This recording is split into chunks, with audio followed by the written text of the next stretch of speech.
안녕하세요. 네, 만나서 반갑습니다. 여러분들과 생리학, 생화학을 같이 공부해 나갈 김지연입니다.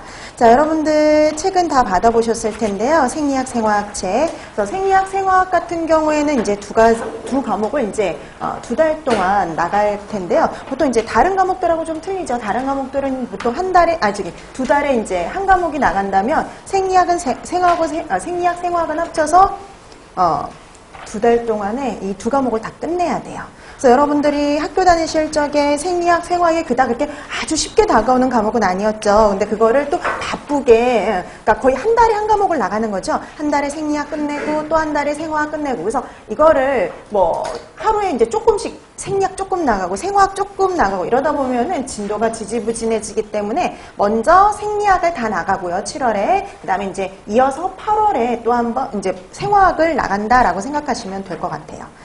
그런데 생리학, 생화학은 이제 솔직히 여러분 한 달에 생리학을 다 끝내고 그 다음에 또 그 다음 달에 생화학을 다 끝내고 이러다 보니까 시간이 조금 부족해요. 특히 이제 여름 학기 같은 경우에는 또 동영상 강의 촬영까지 하다 보니까요. 조금씩 또 진도가 늦어지기도 합니다. 그래서 보강이 한 번씩 들어갈 거예요. 생리학 한 번 보강, 생화학 한 번 보강이 들어간다라고 보시면 될 것 같아요. 그래서 작년보다 이제 약간 이제 범위를 조금 줄였기 때문에 예전에는 각각 이제 생리학에 3시간, 생화학에 3시간 요 정도씩 보강을 했었는데요. 이번에는 이제 진도를 조금 이제 줄였으니까 분량을 조금 줄였으니까 3시간 정도는 아니어도 이제 어느 정도 보강은 우선 들어간다라고 여러분들이 생각을 해두시면 될 것 같습니다. 자, 그럼 이제 여러분들 작년부터 영양사 시험에 관련된 게 조금 변경이 된 것은 다 알고 계시죠? 그러니까 예전에 300점 만점에서 이제 220점 만점으로 변경이 돼서 이제 작년부터 시험을 보고 있고요. 그다음에 이제 올해도 마찬가지 똑같이 적용이 돼서 시험을 보고 있죠. 그래서 과목들이 되게 줄어들었어요. 근데 줄어들었다고 해서 공부해야 될 분량, 과목 수가 줄어든 건 절대 아닙니다. 똑같아요. 공부해야 될 건 똑같지만 이거 과목들을 묶어놨기 때문에 줄어든 것처럼 보이지만 실제적으로 준 것은 하나도 없다라고 보시면 돼요. 근데 여러분 생리학, 생화학 같은 경우 모두 다 1교시에 들어가 있는 과목이고요. 이름에 이런 식으로 들어가 있죠. 생리학이 따로 들어가 있는 게 아니라 영양학 및 생화학으로요. 영양학 및 생화학으로. 그 다음에 또 하나가 식사요법 및 생리학으로 이렇게 들어가 있죠. 얘네들이 다 1교시 과목들이죠. 1교시. 그 다음에 이제 2교시 이렇게 되어 있는데요. 여러분 이 영양학하고 생화학은 뗄래야 뗄 수 없는 과목들이에요. 그래서 영양학에서 예전에 이제 공부할 때도 기본적으로 생화학적인 걸 약간 이제 깔고 갔었는데요. 말 그대로 여기에서 이 생화학, 우리가 이제 공부해야 될 생화학은 영양학을 뒷받침해 줄 수 있는 생화학 위주로 해서 공부를 하시면 됩니다. 그래서 가장 중요한 게 탄수화물, 단백질, 지질대사라든지 그 외에 핵산의 대사 이런 것들이 위주가 되어 있다라고 보시면 돼요.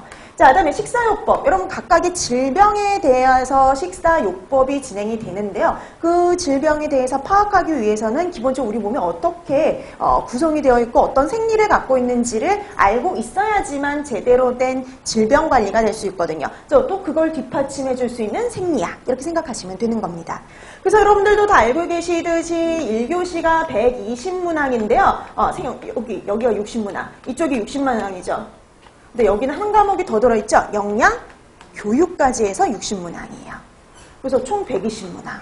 그러니까 여기 영양학 및 생화학 파트가 60, 그 다음에 여기 3과목 합쳐서 60 이렇게 되는 겁니다. 그리고 이제 이렇게 해서 120문항으로 구성이 되어 있고요. 그 다음에 2교시가 이제 100문항에서 총 220문항. 그래서 여러분들이 이거의 60%를 맞아야지 합격을 할 수가 있어요. 근데 여러분 이 모든 과목이 다 가락 과목이긴 하죠. 모든 과목이 다 가락 과목이라서 각 과목당 40% 이상은 맞아야 되는데 40%면 여기 60점이니까 24문제거든요. 그래서 그 과락으로 인해서 떨어지는 경우는 극히 드물어요.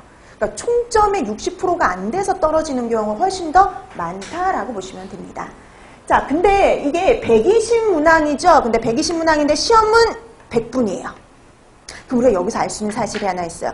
그러니까 이게 120문항인데 100분 동안 시험을 보게 한다는 소리는요. 그러니까 여러분들이 문제 다 풀고 그 다음에 여러분들이 마킹까지 하는데 100분이 안 걸린다는 소리예요. 그럼 이게 뭐냐면 문제가 되게 단순하게 나온 것들이 많다라는 겁니다. 자, 특히 여러분 생화학, 생리학 같은 경우에는요, 문제가 되게 단순하게 나와요. 그러니까 문제가 뭐 아주 간단하게, 그 백혈구 중에 가장 수가 많고 강한 식균 작용하는 게 누구냐? 이렇게 간단한 문제들이 상당히 많아요. 그래서 특히 생화학, 생리학 이런 애들은 꼬아낼 일도 없고요. 응용 문제가 나오지도 않습니다. 그러니까 뭐 식사요법이나 식사요법 같은 경우 응용 문제가 되게 꽤 나오는 편이거든요. 그에 비해서 생화학, 생리학 같은 경우에는 응용 문제 없고요. 꼬아내는 문제 없어요. 그러니까 그대로 아는 거 그대로 물어보는 아주 단순한 문제들이 주를 이룬다라고 생각하시면 돼요. 그래서 여러분들이 생리학, 생화학은요, 하는 만큼 성적이 나와요. 하는 만큼. 왜냐하면 문제가 단순하니까요. 그래서 하는 만큼, 여러분들이 하는 만큼, 성적이 나올 수 있는 과목이다라고 여러분들이 생각을 하시면 될 것 같습니다.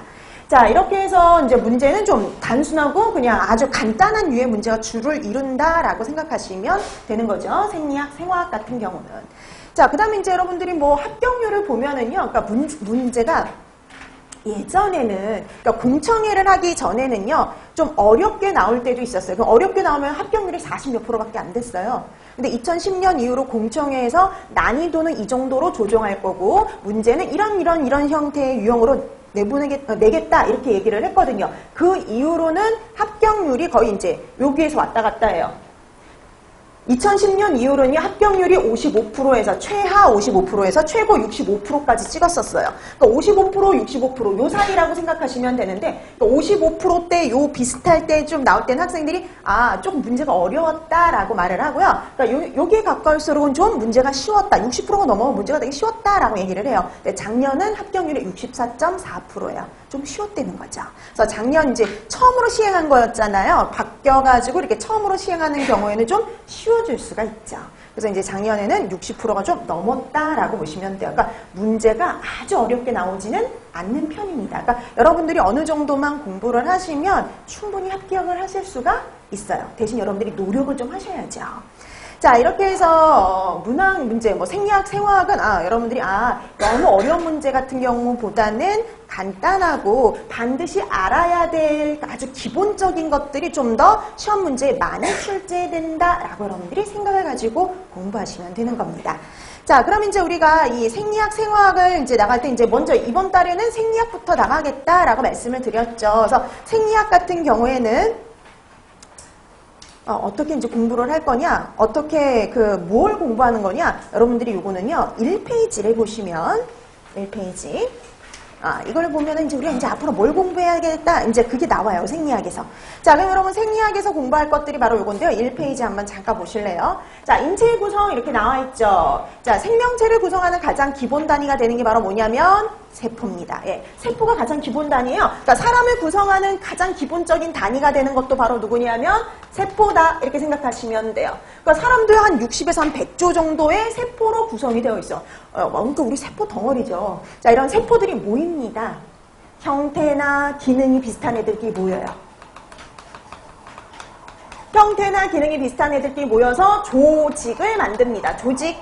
조직이라는 걸 만들어요. 그럼 세포가 모여서 조직을 만드는데 이 조직에는 또 종류가 있어요. 그 밑에 한번 잠깐 보실래요? 자, 조직에는 상피 조직, 그 다음에 결합 조직, 그리고 근육, 신경 조직으로 이루어져 있죠. 자, 그럼 거기 보세요. 상피 조직. 그럼 상피 조직은 이렇게 생각하면 돼요. 우리 가장 바깥을 둘러싸고 있는 조직. 가장 바깥이에요. 여러분들이 가장 바깥에 뭐가 있냐면, 여러분 뭐 있어요? 피부 있죠? 그런 체표면. 쉽게 말하면 피부. 그 다음에 내부 장계, 내장 벽들. 가장 바깥을 둘러싸고 있는 게 바로 상피 조직이에요. 둘러싸고 있는 애들. 자, 그 다음에 결합 조직은 좀, 이게 빨리 안 닿죠. 이게 결합 조직이라는 건 뭐냐면, 조직과 기관 사이를 채우거나 연결해 놓는 조직이에요. 자, 그래서 이렇게 채우거나 연결해 놓은 조직. 거기 보니까 어떤 애들이 있냐면, 콜라겐, 엘라스틴, 뼈, 연골. 근데 특이하게 뭐가 있냐면, 혈액이요. 혈액은 혈관이라는 것을 뭐하고 있냐면 채워놓고 있는 조직이죠. 그래서 혈액은 결합 조직에 해당이 됩니다. 좀 특이하죠. 자, 그 다음에 근육 조직은 말 그대로 우리 몸의 근육. 그 다음에 신경 조직은 우리 몸의 말 그대로 신경 조직인데, 이 신경 조직이 이런 다른 애들에 비해서 훨씬 뭐하냐면은 재생하기가 어려워요. 재생이 가장 어렵죠. 자, 이런 애들이 모입니다. 상피, 결합, 근육, 신경 이런 조직들이 모여요. 모여서 뭘 만드냐? 기관을 만듭니다. 기관. 근데 여러분 기관이라는 게 별게 아니라 이런 애들이 기관이에요. 입, 위, 식도, 위, 소장, 대장 이런 애들이 기관이라고 보시면 돼요. 이런 기관들. 근데 여러분 이런 기관들이 또 모여서 뭘 만드냐면 기관계를 만듭니다. 근데 여러분 지금 보니까요. 입, 식도, 위, 소장, 대장 얘네들은 다 뭐를 담당하는 기관들이냐면 소화죠. 그래서 얘네들은 묶어서 뭐라 부르냐면 소화기계 이렇게 얘기를 하는 거예요. 그 다음에 심장이라든지 혈관이라든지 이런 애들은 뭐냐면 혈액순환과 관련된 역할을 담당하죠. 그럼 얘네들은 뭐라고 얘기하냐면 순환기계 이렇게 얘기를 해요. 그래서 우리 몸을 구성하는 개들이 나와 있죠. 소화기계, 순환기계, 호흡기계, 비뇨기계, 근육계, 신경계, 감각계, 내분비계, 생식기계 이렇게 우리 몸을 구성하는 이런 개들로 구성이 되어 있고 이런 개들이 모여서 사람의 신체를 구성하게 되는 거죠. 그래서 생리학은요. 우리 몸을 구성하는 개들이 어떤 애들이 있으며 얘네들이 우리 몸에서 어떤 역할을 담당하는지 공부하는 게요. 생리학이다 라고 생각하시면 돼요. 그래서 앞에 차례 한번 잠깐 보실래요? 자, 그래서 여러분 차례 보니까 정말 우리 몸을 구성하는 소화기계, 순환기계, 비뇨기계, 호흡기계, 근육계, 신경계, 내분비계까지 해서요. 우리 몸을 구성하는 개들이 어떻게 구성이 되어 있고 얘네들이 담당하는 역할이 뭔지 공부하는 게요. 바로 생리학이다 라고 보시면 돼요. 그래서 이제 앞에를 보시면 이제 특히 앞쪽 비뇨기계까지가 좀 더 시험 문제에 많이 출제되는 파트예요. 앞쪽 파트가. 비뇨기계까지 해서 그 다음에 이제 뒤에 호흡기계부터 내분비계까지는 그거보단 좀 덜 출제가 되는 파트 이렇게 생각하시면 돼요.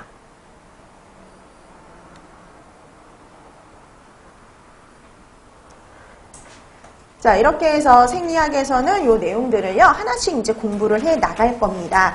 자, 그래서 이제 여러분들, 이렇게 해서 생리학에서는 이런 내용들을 공부하는구나, 이렇게 생각을 한번 해주시면 되겠고요. 그 다음에 이제 앞으로 수업은 어떻게 진행이 될 거냐, 여러분들 열심히 이제 수업 시간에 들어주는 거죠. 열심히 듣고 필요한 부분은 여러분들이 또 필기도 하시고요. 그 다음에 이제 중간중간 이렇게 복습을 한 번씩 시켜드릴 거예요. 그럼 여러분들이 한번 대답을 하면서 다시 한번 되뇌이고, 그 다음에 이제 되도록이면 그날 한 내용은, 이론은 그날 바로 이제 문제를 풀어가지고요. 이런 식으로 문제가 나올 수 있고 다시 한번 복습할 수 있는 시간을 드릴 겁니다. 그 시간을 통해 가지고 어느 정도 복습이 되죠. 그럼 완벽하게 다 암기를 해 가실 수는 없지만 그래도 많은 양의 정보를 여러분들이 머리에 담고 가실 거예요. 그럼 이제 그날 바로 복습을 꼭 해주셔야죠. 그러니까 여러분들이 수업을 듣는 건 이제 시작이라는 거예요. 네, 공부의 시작입니다. 근데 여러분 이 시작이 모든 게 아니죠. 그러니까 시작할 뿐입니다. 그래서 여러분들이 이 공부한 내용을요, 수업 들은 내용을 집에 가셔서 복습하지 않으시면요, 이게 나중에 이게 크게 도움이 되지 않을 수도 있어요. 왜냐면 또 이제 이번에 이제 또 달라진 점이 그거죠. 시험이 상당히 앞당겨졌습니다. 12월 달로요. 그렇죠? 자, 그래서 여러분들이 넉놓고 있다가 보면은 그냥 시간이 쑥쑥쑥 그냥 지나갈 수가 있어요. 그 다음에 여러분 이게 또 뭐냐면 이 여름에 들어서 여름에 다 끝내놨네. 수업만 들었죠. 근데 모든 게 다 끝난 것 같지만 이제 시작인데 나 다 들어놨으니까 이제 그때 가서 해야지. 근데 분량이 만만치 않아요. 여러분 책 다 받으셨죠? 건당 그 분량들이 상당히 많은 편이에요. 근데 그것도 상당히 어떤 거냐면 줄여놓은 거죠. 여러분들이 학교 다니실 때 학교에서 배웠던 것들의 정말 핵심적인 포인트가 되는 것들만 줄여놔도 그 정도거든요. 그러니까 최소한 그 정도는 여러분들이 다 공부를 하셔야 되는데 나중에 가서 그걸 한 번에 다 공부하려면 그 어마어마한 분량으로 인해서 겁부터 날 거예요. 그러니까 여러분들이 그래서 이번 여름에 수업을 들으시면서 매번 했던 그날에 했던 내용들은 그날의 복습을 되도록 하시면은요, 복습하는 시간을 상당히 단축을 시키실 수 있어요. 왜냐면 기억이 어느 정도 남아있으니까 이렇게 복습하는데 시간을 상당히 단축시킬 수 있거든요. 그래서 그날 했던 내용은 반드시 그날 가서 되도록이면 복습을 하시고요. 그 다음에 강제적인 복습 시간도 한번 드릴 거예요. 여러분이 다음 시간부터는 조금 일찍 나오세요. 그래서 수업 시작 전에 프린트물을 나눠드릴 겁니다. 프린트물을 나눠드리면 거기에 뭐가 있느냐? 문제들이 있어요. 그 전주에 공부했던 내용을 복습할 수 있는 문제들이 있죠. 그러니까 여러분들이 되도록이면 그 문제는 여러분들이 그 책을 보지 말고 책을 덮고서 한번 쭉 풀어보시는 게 좋습니다. 그러니까 내 지금 실력이 어느 정도 되는지 혹시 내가 모르고 지나치고 잘못 알고 지나친 부분은 없는지 확인할 수 있는 시간을 한 번 더 드리니까요. 여러분들이 얼마나 수업을 제대로 활용하셨냐에 따라서 각각 가져가시는 것이 달라질 수가 있어요. 자, 그래서 되도록이면 수업 시간을 잘 활용을 해서 복습을 해두시면 나중에 가서도 큰 도움이 될 수 있다. 이렇게 생각해 주시면 될 것 같습니다. 자, 그럼 이제 오늘은 본격적으로 이제 어디부터 들어가느냐? 이제 앞으로 이제 그 인체 구성을 봤으니까요. 그 다음에 이제 조직에 들어가는데, 이건 뭐 크게 볼 건 없어요. 볼 건 없는데, 그러니까 우리 앞에서 했던 조직의 내용을 약간 복습하는 정도라고 생각하시면 될 것 같아요. 자, 그럼 이 페이지 보시면은요, 조직의 분류 이렇게 나와 있죠. 그러니까 여러분들이 알고 있는 상피, 근육, 신경, 결합 조직으로 나와 있어요. 자, 그럼 여러분 한번 생각해 보세요. 요 4개의 조직 중에 가장 재생이 어려운 조직은 누구였냐면? 그렇죠. 신경 조직. 맞아요. 신경 조직이었죠. 자, 그 다음에 여러분, 특이하게 혈액 있잖아요. 혈액. 혈액도 조직에 들어갔었죠. 혈액은 어느 조직에 들어갔었을까요? 네, 결합 조직에 들어갔었죠. 자, 그래서 어떤 조직과 기관을 둘러싸거나 연결하거나 채워 넣는 조직이 바로 결합 조직인데, 특이하게 혈액도 이렇게 혈관이라는 곳을 채워놓고 있기 때문에 결합 조직에 들어간다라고 얘기를 했었죠. 그 다음에 우리 피부 같은 체표면 이런 거는 뭐에 해당이 되냐면 상피 조직에 해당이 됐었죠. 뭐 그 정도 받으면 충분합니다. 자, 근데 여러분 이 조직 중에 결합 조직 중에 혈액도 있지만 뭐도 존재하냐면은요, 뼈도 존재해요. 뼈도 알고 보면 조직인데요. 거기 맨 끝에 뼈의 기능 이렇게 나와 있죠. 뭐 각 배엽의 유래 구조물은 굳이 두고 넘어갈 필요는 없어요. 자, 뼈의 기능을 보면 우리 체중의 15%를 차지하고 있는데요. 우리 몸을 지탱하기도 하고요. 그 다음에 보호하기도 해요. 그러니까 여러분 갈비뼈라고 얘기하는 일명 보면은 내부 장기를 보호하고 있죠. 그 다음에 지렛대, 우리 물건 같은 거 우리가 들어올릴 때 지렛대의 역할도 하고요. 그 다음에 무기질의 저장고. 그래서 여러분들이 뼈의 안에는 다양한 무기질들이 저장이 되어 있죠. 근데 여러분 거기 리을에 보니까 특이한 기능이 있어요. 조혈. 여러분 조혈이 뭘까요? 피를 만들어낸다고요. 피를 만들어내는 곳이 어디냐면 바로 뼈입니다. 근데 여러분 뼈에서 피를 만든다고요? 근데 우리 보통 피가 만들어지는 곳, 혈액이 생성이 되는 곳은 어디라 배웠냐면 골수라고 배웠죠. 그 골수가 바로 뼈 안에 있는 거예요. 그러니까 좀 더 구체적으로 하면 뼈에 있는 골수에서 조혈이 일어나는 거죠. 그래서 그 뼈가 조혈기관이다. 맞는 말입니다. 혈액을 만들어내는 곳, 생성해내는 골수가 바로 뼈 안에 있으니까요. 뼈의 기능 중에 조혈이 들어갈 수가 있죠. 자, 그래서 뼈의 기능은 뭐 이제 뼈는 요 정도만 해도 충분하다고 보시면 돼요. 자, 그 다음에 이제 조직 중에 우리가 반드시 짚고 넘어가야 될 파트가 뭐냐면 바로 혈액. 그러니까 여러분들이 이제 나중에 공부할 빈혈, 생리학의 빈혈과 연결이 되겠죠. 자, 그러면 본격적으로 혈액. 그러니까 오늘 할 내용의 가장 중요한 포인트는 바로 혈액이죠, 혈액. 자, 그러면 혈액 들어가는데요. 혈액 들어가기 전에 여러분 이 혈액도요. 뭐 안에 포함이 되냐면 체액의 일부입니다. 우리 몸에 있는 액체 성분 중에 하나라고 보시면 돼요.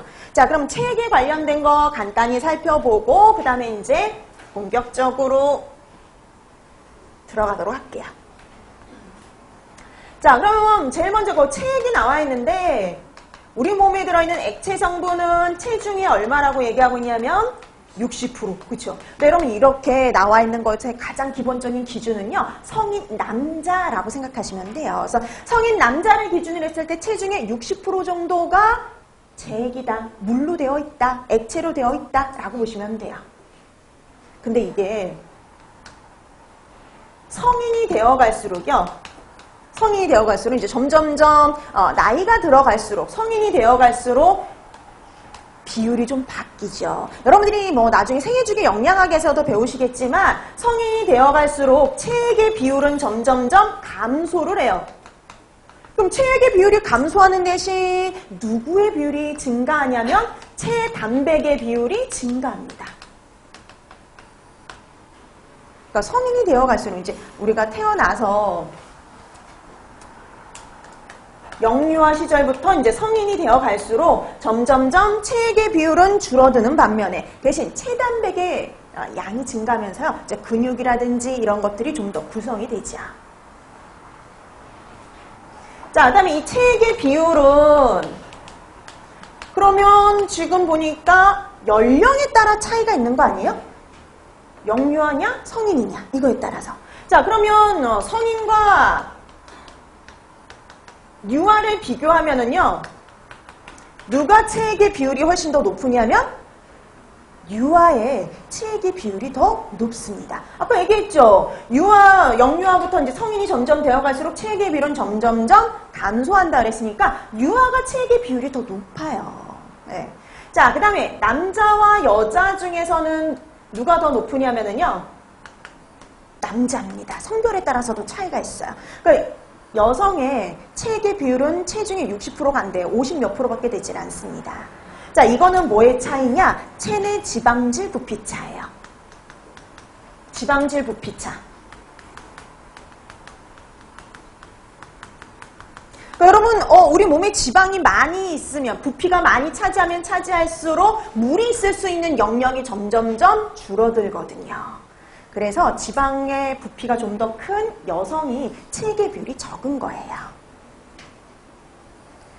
자, 이렇게 해서 체액의 비율은 성별에 따라, 연령에 따라 이렇게 차이가 있을 수 있다라고 이렇게 보시면 됩니다. 근데 이건 솔직히 이제 어디서도 하냐면 여러분들이 생애주기 영양학 시간에도 하는 내용이긴 해요. 자, 그럼 체액을 생리학에서는 두 가지로 나눕니다. 세포 내액과 세포 외액으로요. 이제 여기서부터 이제 잘 기억을 해두셔야 돼요. 앞으로 이제 계속 이제 나올 내용들이 있거든요. 자, 여러분, 세포 내액이라는 얘기는 세포 안쪽에 있는 액체 이렇게 생각하시면 돼요. 근데 세포 바깥에 있으면 다 뭐예요? 세포 외액. 근데 여러분들이 이렇게 생각해 보면은 왠지 세포 내액보다 외액이 많을 것 같지 않아요?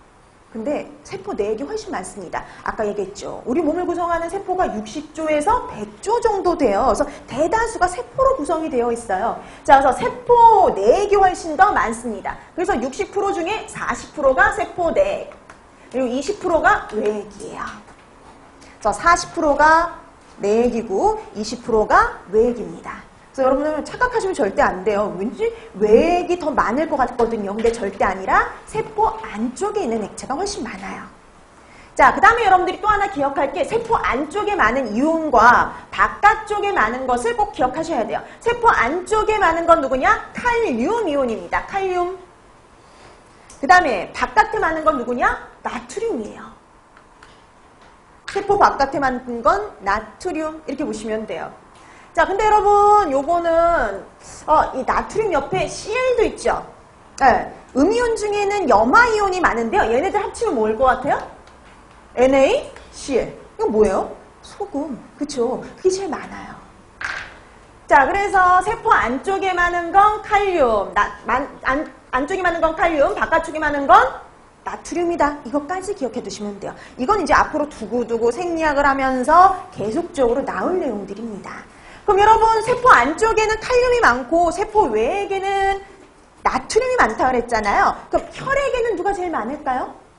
혈액에는 누가 많을까요? 칼륨일까요? 나트륨일까요? 칼륨? 여러분, 혈액은 그럼 세포 밖에 있는 걸까요? 세포 안쪽에 있는 걸까요? 그거에 따라 나눠지겠죠. 어디 있어요? 혈액은 세포 밖에서 흐르고 있는 애죠. 그렇기 때문에 제일 많은 건 누구냐면 나트륨이에요. 혈액에 많은 건 나트륨이에요. 자, 그래서 세포 내액은요, 세포 내액이라고만 불려요. 다른 이름은 있을 수가 없어요. 근데 여러분, 세포 외액은 다시 또 나눠지죠. 자, 세포 외액은 또 이런 식으로 나눠집니다. 세포 간질액. 세포 간질액. 여러분, 세포 간질액이 뭐냐면 사이간자예요. 세포 사이사이에 있는 액체, 이런 뜻입니다. 그러면 세포하고 세포가 있으면 따닥따닥 붙어있는 게 아니라 이렇게 약간씩 공간이 있거든요. 여기를 채우고 있는 액체를 가지고 세포 간질액, 세포 사이에 있는 액체, 이런 뜻이에요. 자, 그 다음에 혈장. 이름이 꼭 뭐랑 비슷해요? 혈액하고 비슷하죠. 혈액에 있는 물 성분을 가지고 우리가 혈장 이렇게 얘기를 해요. 그래서 혈액의 물 성분, 혈장. 자, 그 다음에 특수체액이라고 있죠. 특수체액. 이런 특수체액들은요, 적은 양 존재하거나 있다가 없어지거나 이런 액체들이에요. 그래서 특수체액 내지는 세포 횡단 수분 이렇게 부르는 애들이 있어요. 뇌에서 뇌를 보호하는 뇌척수액, 눈에 있는 안방수라든지 소화관에 있는 소화액, 임신했을 때 뭐가 생길까요? 양수, 그렇죠? 이런 애들이 바로 특수체액들이에요. 이런 애들이 바로 세포 간질액입니다. 세포 횡단 수분, 간질액이 아니라. 자, 이렇게 해서 세포 외액들은 이렇게 또 따로 분류가 될 수도 있어요. 근데 여러분 절대 세포 내액은요, 분류 같은 거 없습니다. 그냥 세포 내액은 세포 내액으로만 불려요. 다른 이름은 없어요. 자, 그러면 세포 외액은 세포 간질액, 혈장, 특수체액이잖아요. 그러니까 여러분 혈액에도 제일 많은 건 나트륨이었어요. 그 다음에 여기 또 하나. 성인보다 유아가 체액의 비율이 높다라고 얘기를 했죠. 이게 유아가 더 체액의 비율이 높은 이유가 바로 이것 때문이에요. 세포 간질액이 많아서. 간질액이 많아가지고 체액의 비율이 높은 거예요. 그럼 나이가 들수록 세포 간질액의 양이 뭐 한다는 소리예요? 줄어든다는 소리죠. 이게 영양학 시험에서 예전에 나온 적이 있어요.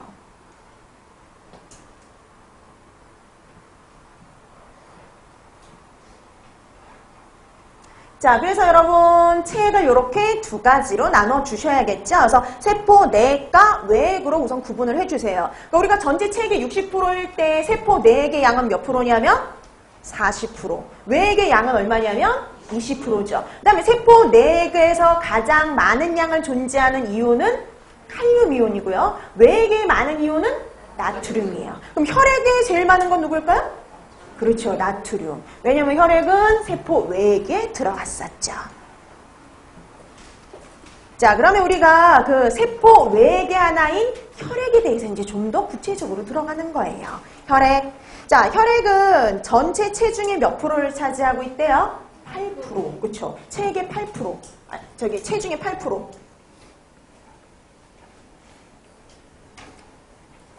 여러분 체중의 8%를 차지하고 있어요.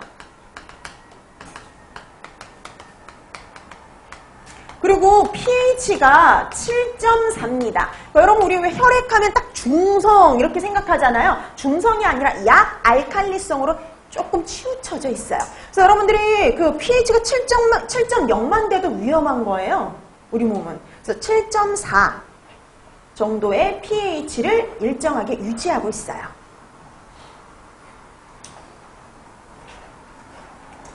자, 그래서 혈액은 전체 체중의 8%를 차지하고 pH는 7.4 정도를 유지하고 있다라고 보시면 됩니다. 자, 이런 혈액 성분은요, 크게 두 가지로 나눠요. 형태가 있는 성분과 형태가 없는 성분으로요. 이 형태가 있는 성분은, 모양이 있는 성분은 뭐가 있느냐? 혈구가 있고요. 그 다음에 형태가 없이 주로 액체, 수분으로 이루어진 건 뭐냐면 혈장이에요. 그 혈액이라는 건 이렇게 합친 거죠. 혈액은 혈구와 혈장이 합쳐져서 혈액이 된다. 이렇게 보시면 돼요. 근데 여러분 혈액은 우리 몸속에 혈관에 계속 뭐하고 있어요? 흐르고 있죠. 잘 흐르기 위해서 혈장이 5%, 혈구 성분이 3%를 차지해요. 근데 혈구가 너무 많아지잖아요. 이런 애들이 많아지면 오히려 문제가 생겨요. 피가 끈적끈적 너무 걸쭉해져 버리는 거죠. 그러니까 적정량을 유지하고 있어야 돼요. 자, 그러면 혈구와 혈장 이렇게 구성이 되는데 여러분 혈구는 들어보셨을 겁니다. 적혈구, 백혈구, 혈소판. 그죠? 요런 애들이 바로 혈구예요. 자, 근데 우리가 이 혈구를 기억할 때도 두 가지로 좀 나눠서 좀 기억을 해야겠는데요. 하나는 수, 하나는 크기예요. 자, 수로 따졌을 때 누가 제일 많은지 이렇게 기억을 하셔야 되는데 여러분 우리 피가 빨갛죠? 붉은색을 띠고 있는 이유가 바로 누구 때문이냐면 적혈구. 그래서 우리 몸에, 우리 혈액 중에 혈구 중인 적혈구의 양이 가장 많기 때문에 피가 무슨 색을 띠냐면 붉은색을 띠예요. 여러분 적자가 붉을적이에요. 네. 그래서 적혈구가 가장 많습니다. 자, 그럼 수로 따졌을 땐 적혈구가 제일 많잖아요. 그 다음에 많은 건 누구냐면 여러분 그 다음에 누가 많을 것 같아요? 왠지 백혈구가 많을 것 같죠? 근데 혈소판이 더 많아요. 혈소판. 그리고 백혈구입니다. 여러분 평상시에 백혈구는요 양이 얼마 안 돼요. 10,000개 정도? 그 정도밖에 안 됩니다. 여러분 그 적혈구가 한 450만 개, 500만 개 이러거든요. 이런데 백혈구는 상당히 적은 양 존재를 해요. 자, 그 이유가 평상시에는 크게 백혈구의 양이 늘어날 필요가 없어요. 근데 어떨 때 백혈구의 양이 늘어나느냐? 우리 몸에 균들이 침입했을 때. 이럴 때 늘어나는 거기 때문에 평상시에는 양이 상당히 적어요. 자, 그래서 가장 많은 게 적혈구, 그리고 혈소판, 그리고 백혈구의 순서다. 근데 여러분 크기로 따졌을 때 누가 제일 크냐면 네, 백혈구가 제일 커요. 백혈구가 가장 크고요. 그 다음이 적혈구, 그 다음이 혈소판의 순서. 여러분 혈소판은 말 그대로 생각하시면 돼요. 소, 작은 판때기란 소리예요. 혈액에 있는 작은 판때기예요. 그래서 가장 크기가 작습니다. 자, 그래서 혈구를 기억을 할 때 많은 거 순서대로, 그 다음에 크기, 누가 좀 더 크고 작은지 그 정도 구분할 수 있어야죠.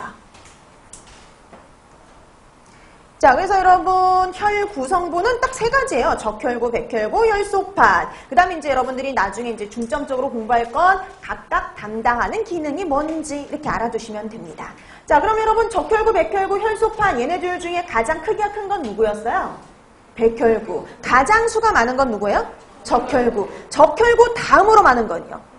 그쵸, 혈소판. 그러니까 백혈구가 많다고 착각하면 안 돼요. 자, 그 다음에 이제 혈장이죠. 여러분 혈장은요, 이거 90% 이상이 물이에요. 90% 이상이 물이에요. 혈장은 거의 물성분이에요, 물성분. 그럼 90% 이상이 물이라고 했잖아요. 그럼 물이 중요한 게 아니겠죠. 근데 이게 물이 혈장에 있는 물이 중요한 게 아니라 구성 성분 중에 그럼 뭐가 중요하냐?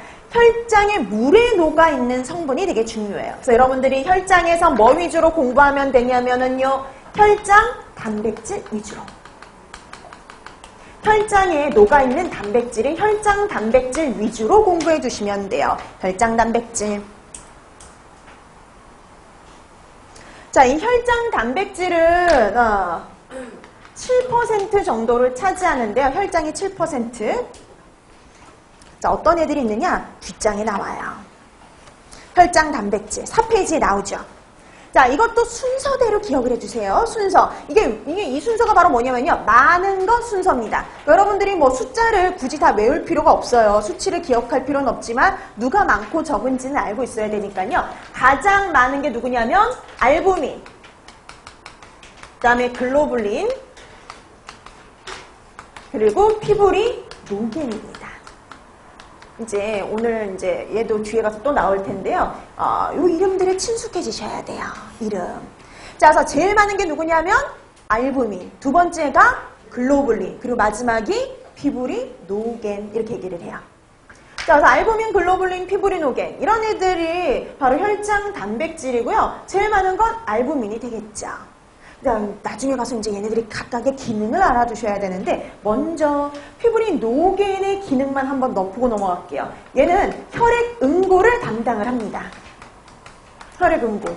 자, 우리 몸속에 흐르는 혈액은 응고가 되면 절대 안 되겠죠. 근데 반대로 우리가 상처가 나가지고 피가 나오기 시작했어요. 근데 그 피가 멈추지 않으면 문제가 되죠. 그럴 때 응고를 시켜주는 물질이 피부리 노겐이에요.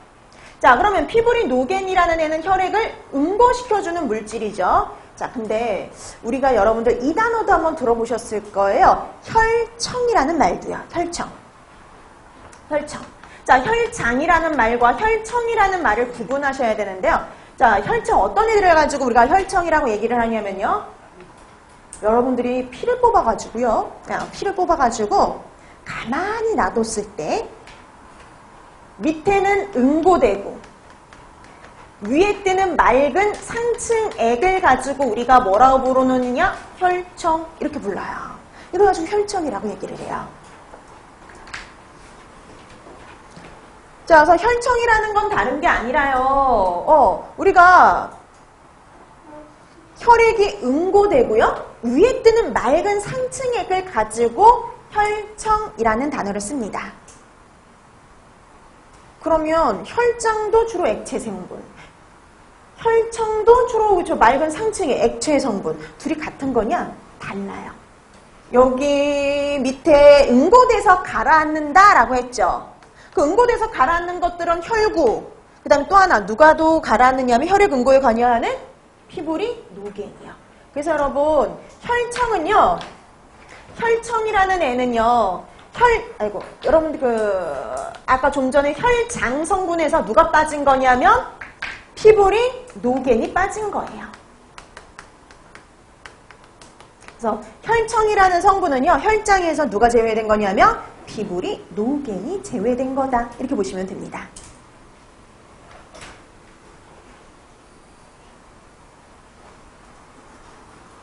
자, 그래서 혈장 성분 중에서 피부리 노겐, 얘가 제외된 게 바로 혈청이에요. 그래서 혈장하고 혈청은 조금 한 끗 차이가 있죠. 피부리 노겐이 있느냐, 없느냐, 이거에 따라서 이름이 달라져요. 자, 이렇게 해서 여러분들이 기본적인 구성을 알아두시면 되는 겁니다. 그럼 아까 우리 그 혈구는 봤고, 혈장. 여러분, 혈장에서 가장 중요한 게 바로 뭐냐면, 혈장 단백질을 기억하는 거 그랬죠. 혈장 단백질은 또 딱 3개만 기억하시면 돼요. 뭐 있었냐면, 알부민, 글로불린, 피부리, 노겐. 그 중에 제일 많은 건 누구예요? 알부민. 이렇게 되는 거죠. 자, 그 다음에 이제 우리가 보니까 혈액이 응고되고 위에 뜨는 맑은 상층액이 생기죠. 그걸 가지고 우리 뭐라 불렀어요? 혈청. 그렇죠. 그게 여러분 시험 문제였다니까요. 되게 간단하죠. 근데 가장 기본적인 거를 알고 있느냐 물어보는 문제들이 이렇게 나옵니다. 그럼 문제 되게 간단하잖아. 위에 뜨는 맑은 상층액이 뭐냐? 혈청. 이렇게 되죠. 그러니까 혈청이라는 건 위에 뜨는 맑은 상층액이니까 응고와 관련된 건 다 사라져버리죠. 그래서 혈장 중에서 누가 제외된 거예요? 피부리 노겐이 제외된 거다. 이렇게 보시면 돼요. 그래서 응용.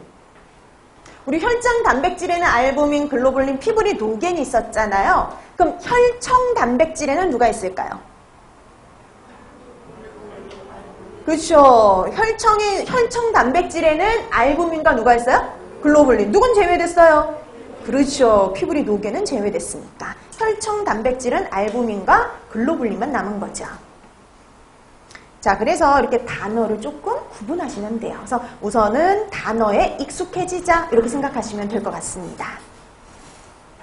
자, 그 다음에 혈액의 일반적인 기능들이 나오죠. 자, 혈액의 그런 일반적인 기능을 보면 되게 많이 이렇게 나눠져 있어요. 10개 항목으로. 근데 우리가 이걸 줄여볼 수가 있습니다. 혈액의 기능은. 자, 나중에 혈액의 기능은 한번 읽어두시면 되는데요. 어차피 왜 뒤에 가서 각각 기능을 따로따로 할 테니까. 근데 지금은 이제 합쳐서 같이 보면은 혈액의 기능 첫 번째는 운반이에요. 운반. 혈액은 흘러가죠. 우리 몸을 구석구석 흘러다니면서 여러 가지를 운반시켜주는 기능을 갖고 있어요. 그래서 대표적으로 운반하는 거 산소, 이산화탄소 같은 기체들을 운반해주죠. 자, 그 다음에 영양소라든지 노폐물, 그리고 호르몬 이런 애들을 운반시켜줘요. 이제 혈액이 흘러가면서 이런 것들을 운반시켜주죠. 자, 그 다음에 두 번째, 조절 기능이 있습니다. 조절.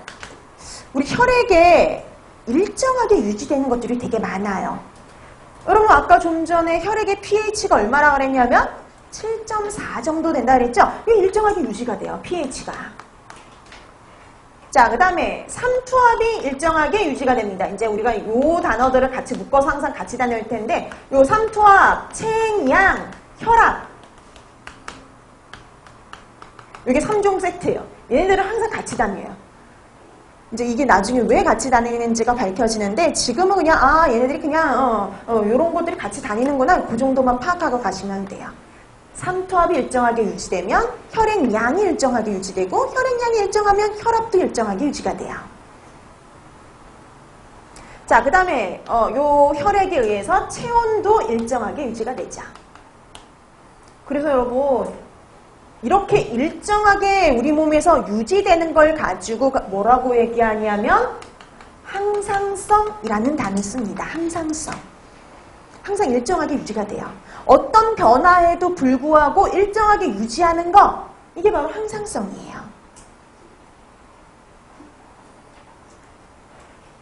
자, 그 다음에 혈액이 또 담당하는 아주 되게 중요한 기능이 있어요. 그게 바로 뭐냐면 면역입니다.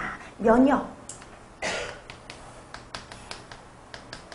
여러분, 이 면역을 담당하는 대표적인 혈액 성분이 바로 뭐냐면 백혈구요. 백혈구가 대표적으로 면역을 담당하고 있죠. 자, 그 다음에 네 번째. 아까 보니까 피부리 노겐이 또 뭘 담당한다 그랬냐면 혈액 응고요. 그렇죠? 혈액을 응고시키는 물질도 혈액 성분이에요. 자, 그래서 혈액 응고를 담당하고 있죠. 자, 알고 보면 이렇게 혈액이 우리 몸에서 아주 중요한 기능들을 담당하고 있습니다.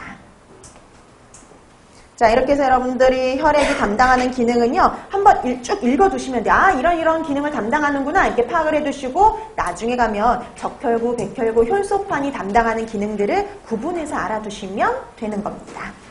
자, 그럼 이제 우리가 본격적으로 이제 드디어 중요한 혈구와 혈장, 구성 성분에 대해서 이제 본격적으로 들어가야 되는데요. 거기 먼저 혈구 성분부터 나옵니다. 여러분, 혈구 성분 하면 적혈구, 백혈구, 혈소판 이렇게 세 가지가 있죠. 근데 여러분, 그 중에 양이 제일 많은 건 누구라고 했어요? 적혈구. 그렇죠? 적혈구가 제일 많았어요. 자, 그래서 여러분, 거기 보세요. 적혈구의 수 보세요. 450만 개, 500만 개 이래요. 450만, 500만 이래요. 근데 그에 비해서 백혈구는 만도 안 되죠. 약 7천. 그렇죠? 혈소판 30에서 50만. 이 정도밖에 안 돼요. 그래서 대다수를 차지하고 있는 건 적혈구입니다. 그렇다고 해서 여러분 그 수치를 다 암기할 필요는 없어요. 그렇죠? 예, 다 암기할 필요는 없어요. 그러니까 여러분들이 암기할 수치는 적혈구밖에 없습니다. 그 다음에 이제 뭐 거기 담당하는 기능이라든지 이런 것들이 나와 있는데 이거는 이제 뒤에 가서 이제 구체적으로 할 것들이니까 아, 이런 식으로 나눠지는구나 라는 정도만 보시면 돼요. 자, 그럼 이제 먼저 누구부터 들어가느냐? 적혈구부터요. 여러분, 적혈구는 붉은색을 띠고 있기 때문에요. 레드 블러드셀 그래가지고 RBC 이렇게 약자를 쓰기도 합니다. 근데 여러분 그거 아시죠? 영양사 시험은 다 한글로 나와요. 네, 다 한글이에요. 영어로 나오지 않습니다. 영어도 다 한글로 바꿔서 나와요. 그렇기 때문에 여러분들이 굳이 뭔가를 영어로 암기하거나 그럴 필요는 없으세요. 자, 그래서 적혈구, 그럼 적혈구죠. 뭐. 자, 적혈구 하면은 우리 혈구 성분 중에서 대다수를 차지하고 있는 게 바로 적혈구인데요. 적혈구 먼저 거기 뭐부터 나와 있냐면 구조부터 나와 있죠. 구조. 자, 여러분 적혈구의 구조를 보면은요. 원반 모양으로 생겼어요. 원반형이에요. 네, 가운데가 오목하게 들어간 원반형으로 생겼죠. 그 다음에 여러분 되게 특이한 게 여러분 보통 세포에는 다 뭐가 존재하냐면 핵이 존재하죠. 근데 여러분 적혈구는 핵이 없는 게 정상이에요. 핵이 없어요. 핵이 없는 게 정상이에요. 만약에 적혈구에 핵이 있으면 제 기능을 할 수가 없어요. 비정상 적혈구입니다. 자, 그래서 적혈구는 핵이 없는 게 정상이에요. 그래서 세포 중에 핵이 없는 애를 찾아라. 그럼 누구예요? 적혈구. 그렇죠. 그렇게 되는 겁니다. 자, 그 다음에 두 번째, 수를 기억하셔야 돼요. 적혈구와 관련돼서는 수를 반드시 기억하셔야 되는데 그게 왜냐? 빈혈 수치와 연결이 되니까. 자, 생리학에선 가장 기본적인 수치들만을 기억하셔야 되는데 첫 번째, 적혈구의 수를 기억하는 건데요. 1세제곱밀리미터당 1세제곱밀리미터당 남자는 500만 개, 여자는 450만 개가 정상 범위다. 이렇게 보시면 돼요. 여러분 이게 와 닿으세요? 숫자가? 여러분 1세제곱밀리미터라는 건 여러분 밀리미터 단위 아시죠? 여러분들 가지고 있는 센티미터 자가 1cm가 다시 10칸으로 나눠져 있죠. 그 중에 한 칸이 1mm거든요. 그 1mm로 되어 있는 정육면체 이렇게 생각하시면 돼요. 한쪽 면이 1mm로 되어 있는 정육면체 안에 남자는 500만 개, 여자는 450만 개 정도 들어있다. 이렇게 보시면 돼요. 또 어마어마하게 많은 양이 들어가 있으니까 다 어떻게 보여요? 붉게 보이는 거예요, 피가. 자, 이렇게 해서 여러분 정상적인 수치는 반드시 기억해 두세요. 남자는 500만 개, 여자는 450만 개. 자, 그 다음에 이제 생성인데요. 자, 그럼 여러분 어디에서 얘네들이 생성이 돼서 어떤 과정을 거치는지를 파악하셔야 되는데 여러분 우리 왜 혈액이 생성되는 장소가 어디라 그랬냐면 골수 이렇게 알고 계시죠? 근데 앞에다가 붙여야 될 단어가 있어요. 적색입니다. 적색 골수에서 생성이 돼요. 자, 적색 골수에서 생성이 됩니다. 자, 여러분, 이 골수 중에는 황색도 있어요. 근데 황색 골수에선 절대 생성이 되지 않고요. 오로지 적색 골수에서만. 자, 그래서 여러분들이 반드시 앞에다가 붙이셔야 돼요. 적색 골수. 자, 적색 골수에서 생성이 돼서 며칠을 사느냐? 120일. 120일을 살다가 비장에 가서 파괴돼요. 파괴되는 장소는 비장이네요. 그래서 여러분들이 적혈구의 일생을 간단하게 알아두시면 됩니다. 그러니까 아주 되게 장황하게 알 필요는 없어요. 원래 이거보다 훨씬 더 되게 그 내용도 더 좀 많긴 하죠. 근데 그렇게까지는 알 필요가 없이 그냥 간단하게만 알아두시면 돼요. 자, 만들어지는 건 우리가 그냥 골수가 아니라 이제 뭐라고 기억하셔야 돼요? 적색 골수. 그렇죠? 적색 골수에서 살다가 며칠 정도 살아요? 120일을 살다가 파괴되죠. 어디 가서요? 비장에서. 그렇죠? 그 정도만 간단하게 알아두시면 돼요. 자, 이게 바로 적혈구의 일생이다. 이렇게 보시면 되죠. 자, 그럼 여러분 이 적혈구에서 가장 중요한 게 바로 뭐냐면은 붉은색을 띠게 하는 물질이 되게 제일 중요해요. 자, 그럼 여러분 이가 붉은색을 띠는 이유가 바로 누구 때문이냐면 여러분 책에 뭐라고 되어 있어요? 혈색소 이렇게 되어 있죠. 우리말로 하면 혈색소예요. 그렇죠? 근데 우린 뭐 어떤 단어가 훨씬 더 친숙하냐면 헤모글로빈. 그렇죠? 헤모글로빈. 그래서 여러분들이 적혈구에서 되게 중요한 거 헤모글로빈 얘를 알아두셔야 돼요. 헤모글로빈 우리말로 하면 혈색소. 그러니까 여러분 우리 혈액의 색소 성분 이런 뜻이에요. 혈액의 색소 성분인 헤모글로빈을 알아두셔야죠. 헤모글로빈. 자, 그럼 여러분 이 헤모글로빈의 우선 구성 물질을 알아두셔야 되는데요. 구성 이게 영어로 하면 좀 더 쉽거든요. 여러분 이 헤모글로빈이란 단어는요. 두 개가 합쳐진 단어예요. 햄과 글로빈이 합쳐진 게 바로 헤모글로빈이거든요. 그래서 구성 성분은요. 햄과 글로빈. 햄과 글로빈으로 구성이 되어 있어요. 근데 여러분 햄이 우리가 먹는 그 햄하고 단어가 좀 틀리죠? 네, 그래서 햄과 글로빈으로 구성이 되어 있습니다. 자, 근데 여러분 햄은 몇 개가 있느냐? 4개가 있어요. 4개의 햄과 한 분자의 글로빈으로 구성이 되어 있어요.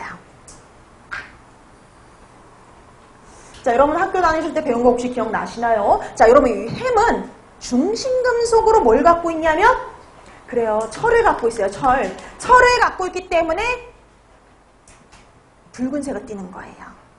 철을 갖고 있어서 붉은색을 띠는 거예요. 자, 그래서 4개의 햄과 여러분 4개의 햄이라는 소리는 그럼 철도 몇 개 있다는 소리예요? 4개. 그렇죠. 4분자 갖고 있다는 소리예요. 자, 그래서 4개의 햄과 한 분자의 글로빈으로 구성이 되어 있어요. 글로빈은 단백질이에요. 그러니까 단백질은 글로빈으로 구성이 되어 있죠.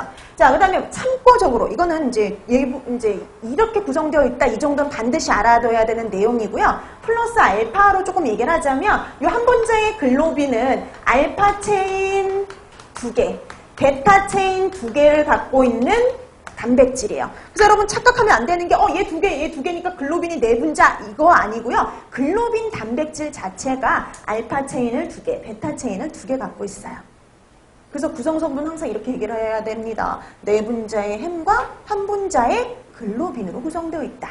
또 간혹 잘못된 책에 보면 글로빈이 4분자로 구성되어 있다. 이렇게 잘못된 책들이 간혹 있거든요. 4분자 아니에요. 한 분자입니다. 자, 그래서 4분자의 햄과 한 분자의 글로빈으로 구성되어 있다. 이렇게 보시면 되는데 그럼 여러분 이 헤모글로빈이 되게 중요한 역할을 해요. 바로 어떤 역할을 담당하느냐? 산소를 운반해줍니다. 산소를 운반해주는 아주 중요한 역할을 담당을 해요. 산소 운반. 자, 헤모글로빈의 가장 중요한 기능은 산소 운반. 그럼 적혈구의 가장 중요한 기능이 뭐예요? 산소 운반. 그러니까 우리 몸에 99% 이상의 산소를 다 누가 운반해주느냐? 헤모글로빈이. 그럼 누구하고 결합해서 운반하냐면요. 얘요, 얘. 햄과 결합해서 운반을 해요. 자, 산소를 운반해주는 거 햄이에요, 햄. 구체적으로 따져보면은 햄이 바로 산소와 결합을 해가지고요. 산소하고 친하거든요. 산소와 결합을 해서 산소를 운반해 줍니다. 그럼 여러분 이거 한번 생각해 보세요. 그러니까 한 분자에 헤모글로빈 그냥 좀 기니까 그 약자로 쓸게요. 헤모글로빈. 자, 한 분자의 헤모글로빈은요. 몇 분자의 산소를 운반할 수 있을까요? 분자의 헤모글로빈은 한 번에 몇 분자의 산소를 운반할 수 있을까요? 몇 분자일 것 같아요? 똑같이 한 분자? 네, 조금만 생각하면 돼요. 자, 우리 아까 헤모글로빈은 햄을 몇 개 갖고 있다 그랬어요? 분자네? 4개. 근데 여러분 바로 햄이 바로 누굴 운반할 수 있어요? 그렇죠. 자, 산소를 운반할 수 있는 햄이 몇 개나 있어요? 4개. 그렇죠. 자, 한 분자의 헤모글로빈 한 번에 4분자의 산소를 운반하는 거예요. 분자로 따졌을 때.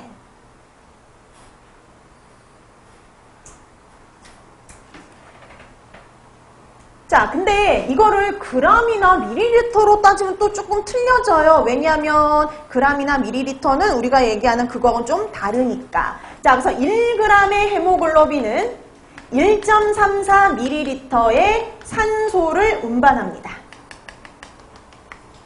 그람과 밀리리터로 따지면 이제 조금 달라지죠. 네.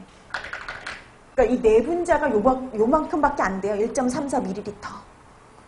이제 얘네 분량을 따지면 1g의 헤모글로빈은 1.34ml의 산소를 운반을 합니다. 그 다음에 이제 그러면 우리 이제 생각해 봐야 될 게 있어요. 아까 이 헤모글로빈이 바로 산소를 운반해준다 라고 했죠. 99% 이상의 산소를 얘가 다 운반을 해요. 그럼 만약에 헤모글로빈이 부족하면 우리 몸에 필요한 산소를 제대로 공급할 수가 없다는 소리예요. 자, 그래서 헤모글로빈은 충분히 우리 혈액속에 충분히 존재를 해야 되는데요. 적정량이 얼마냐? 헤모글로빈의 정상 수치는 헤모글로빈은요. 혈액 100ml 중에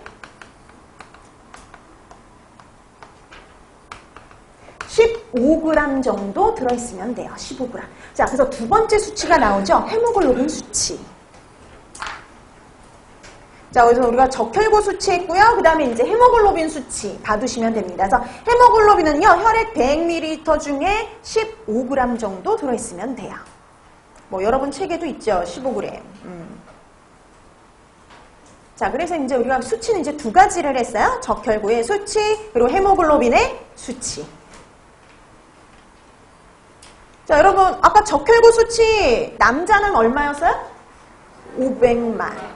여자는 450만. 그쵸? 그 다음에 헤모글로빈 수치, 정상 수치 알아두셔야 되는데요. 헤모글로빈은 100ml 중에 얼마 정도 있는 게 정상이냐면 15g 정도. 그쵸? 그렇게 정도 기억해 두시면 됩니다. 자, 이렇게 해서 여러분들이 헤모글로빈과 관련된 내용들 알아두시면 됩니다. 그래서 얘네가 어떻게 구성이 되어 있고 얘가 주요 담당하는 기능과 수치 정도 파악해 두시면 돼요. 자, 그 다음에 이제 이 적혈구와 관련된 수치, 이제 마지막 기억할 수치가 하나 있는데요. 여러분, 거기 책에 나와 있는 헤마토크리트치. 헤마토크리트치는 지금 여태까지 했던 수치 중에 제일 중요도가 좀 떨어지는 편이에요. 우리 생리학에서는. 자, 그래서 뭐 적혈구의 수치, 헤모글로빈의 수치가 좀 더 중요하고요. 헤마토크리트치는 조금 이제 중요도가 떨어지는데, 그럼 이 헤마토크리트치는요, 전체 혈액량 중에서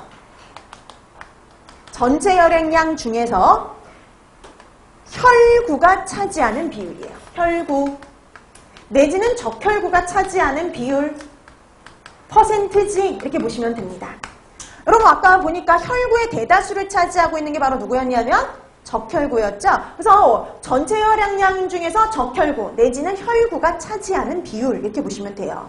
자, 그래서 이게 약 얼마 정도 되냐면 45% 정도 됩니다. 여러분 그러니까 혈구가 차지하는 비율 45%. 우리 아까 앞에 나왔을 때 그 전체 혈액량 중에서 혈구가 차지하는 비율이 한 45% 정도 되잖아요. 그거하고 똑같이 일치하는 부분이에요. 자, 그래서 헤마토크리트치는 전체 혈액량 중에서 적혈구 내지는 혈구가 차지하는 비율이다라는 정도 생각해 두시면 됩니다. 그래서 얘는 그닥 잘 나오지가 않는 편이에요. 생리학에서는. 그래서 생리학에서는 가장 기본이 되는 수치, 적혈구의 정상 수치와 헤모글로빈의 정상 수치, 그렇죠? 그 정도 그 두 가지를 잘 파악해 두시면 될 것 같아요. 자, 그 다음에 이제 적혈구의 조혈과 관련된 내용인데요. 여기부터는 조금 쉬고 나서 들어가도록 할게요.